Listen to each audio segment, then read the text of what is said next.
Hello दोस्तों, नमस्कार। मैं सतीश कुमार एक बार फिर पहलवान गुरुदीन ग्रुप ऑफ कॉलेज की यूट्यूब चैनल पर आप सभी का हार्दिक स्वागत करता हूं।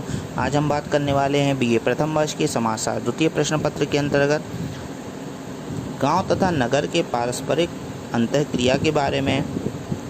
तो अगर अभी तक आपने हमारा चैनल सब्सक्राइब नहीं किया है तो कृपया चैनल सब्सक्राइब करें, लाइक करें, कमेंट करें, शेयर करें और नीचे दिए गए बेल आइकन को क्लिक करना ना भूलें ताकि नई नई वीडियोस की नोटिफिकेशन आप तक आसानी से पहुंच सके। तो आइए दोस्तों शुरू करते हैं। गांव नगर के बीच कई अंतरों के बावजूद भी ये दोनों जीवन एकदम एक दूसरे से पृथक नहीं है। इन दोनों में परस्पर आदान प्रदान और अंतःक्रिया होती रहती है, जिसके परिणाम स्वरूप दोनों का ही जीवन परिवर्तित होता रहता है। ग्राम एवं नगर के पारस्परिक प्रभाव ने ग्रामीणीकरण, नगरीकरण, ग्राम नगरीकरण, ग्राम नगरीय नैरंतर्य आदि प्रक्रियाओं को जन्म दिया है। इन प्रक्रियाओं के परिणाम स्वरूप ग्राम एवं नगर की विशेषताओं का मिला जुला रूप देखने को मिलता है। औद्योगिकरण एवं आर्थिक सामाजिक विकास ने ग्रामों की आत्मनिर्भरता को समाप्त किया है। अब नगरों की कच्चे माल के लिए ग्रामों पर निर्भरता बढ़ी है।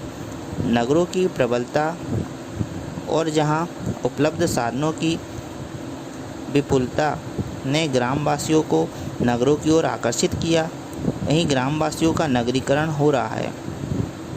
ग्राम एवं नगरों के संपर्क और अंतःक्रिया के परिणाम स्वरूप एक समन्वयपूर्ण अवस्था उत्पन्न हो जाती है, जिसमें ग्रामीण एवं नगरीय विशेषताओं की सह उपस्थिति देखी जा सकती है। आज नगरीकृत जीवन पूर्ण नगरीय न होकर नगरीय जीवन से प्रभावित ग्रामीण जीवन है। नगरीकृत जीवन गांवों में भी देखा जा सकता है। नगरों की समृद्धि एवं अधिकाधिक नगरीकरण होने पर ही ग्राम में नगरीकरण की प्रक्रिया निर्भर है। यदि नगर विकसित नहीं होते हैं और नगरीकरण तेज़ी से नहीं बढ़ता है तो ऐसे क्षेत्रों की निर्माण की आवश्यकता ही समाप्त हो जाती है। नगरों में स्थापित उद्योगों में काम करने वाले लोगों को ग्राम्य नगरों के विस्तृत क्षेत्रों में बसाने पर इनका विस्तार एवं निवास का क्षेत्र विशाल हो जाएगा तथा कार्य करने के स्थान पर निवास के स्थान में दूरी हो जाएगी। ग्राम्य नगरीकरण के कारण नगरीय संस्कृति का विस्तार होता है।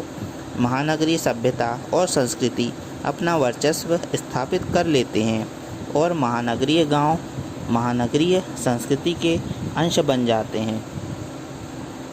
इसी प्रकार ही हमें गांव की अपेक्षा नगरों की गतिशीलता अधिक दिखाई देती है। ग्राम्य नगरीकरण सातत्य की प्रक्रिया सभी समाजों में समान रूप से कार्य नहीं करती, बल्कि उस देश की आर्थिक व सामाजिक प्रगति, औद्योगिकरण, यातायात एवं संचार के साधनों की उपलब्धता, कृषि का आधुनिकीकरण आदि तथ्यों पर निर्भर करती है। कई विद्वानों ने ग्रामीण नगरीय सातत्य की आलोचना की है। रिजमैन के अनुसार ग्रामीण नगरीय जीवन के कहे जाने वाले सिद्धांत विद्यार्थियों की पाठ्यपुस्तकों में सुरक्षित और परीक्षा के समय दिखावटी पाते हैं। इसलिए लेविस के शब्दों में उनका अन्वेषण संबंधी मूल्य शोध यंत्र के रूप में भी प्रमाणित नहीं हुआ।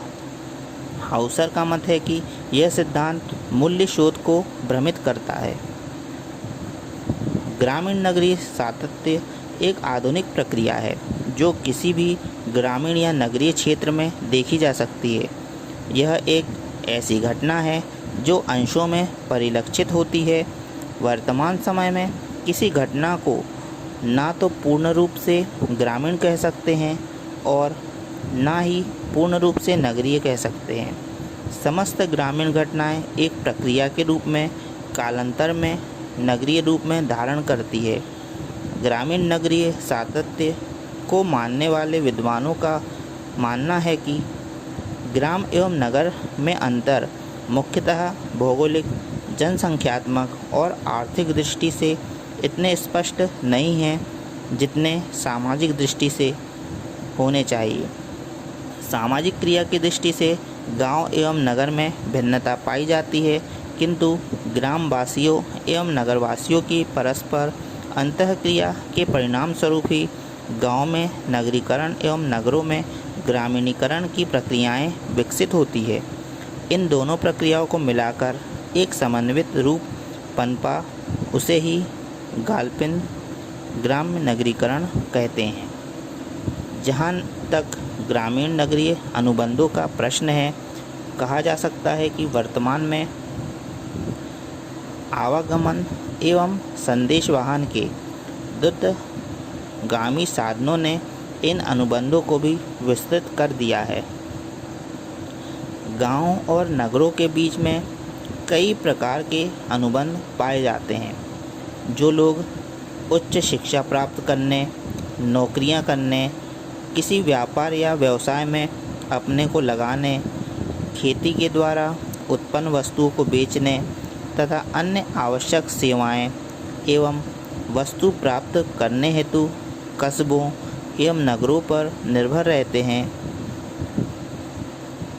कहने का तात्पर्य यह है कि ग्राम का अन्य ग्रामों तथा नगरीय क्षेत्रों के साथ दिन प्रतिदिन संपर्क लगातार बढ़ता ही जा रहा है। नगरीय लोगों को भी अपने कारखानों में निर्मित वस्तुओं के लिए बाजार गांव में उपलब्ध होते हैं। प्रशासन की दृष्टि से भी ग्राम एवं नगरों के बीच निकट संबंध पाया जाता है। सभी प्रमुख प्रशासनिक व्यवस्थाएं बड़े नगरों में ही स्थित होती हैं।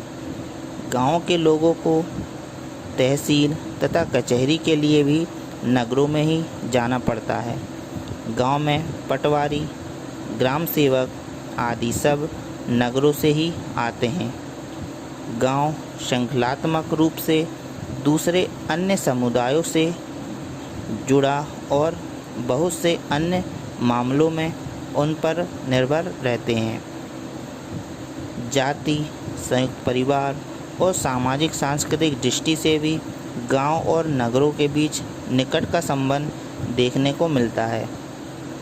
Doctor B.R. चौहान ने राणावतों की सादड़ी नामक ग्राम के अपने अध्ययन के आधार पर बताया है कि अपनी परंपरागत पृष्ठभूमि में भी गांव के अन्य गांवों एवं कस्बों के साथ संबंध पाए जाते रहे हैं।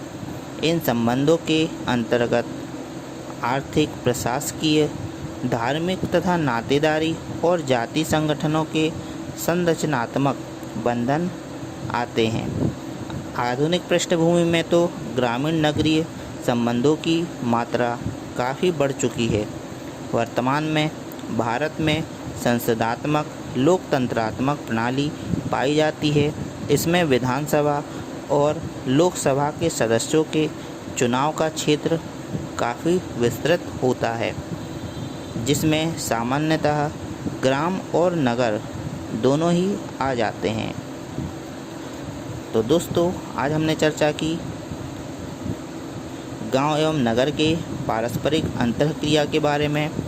आपको यह वीडियो कैसा लगा, कमेंट बॉक्स में अवश्य लिखें। नए वीडियो के साथ मैं आपके समक्ष पुनः उपस्थित होऊंगा। तब तक के लिए नमस्कार, धन्यवाद।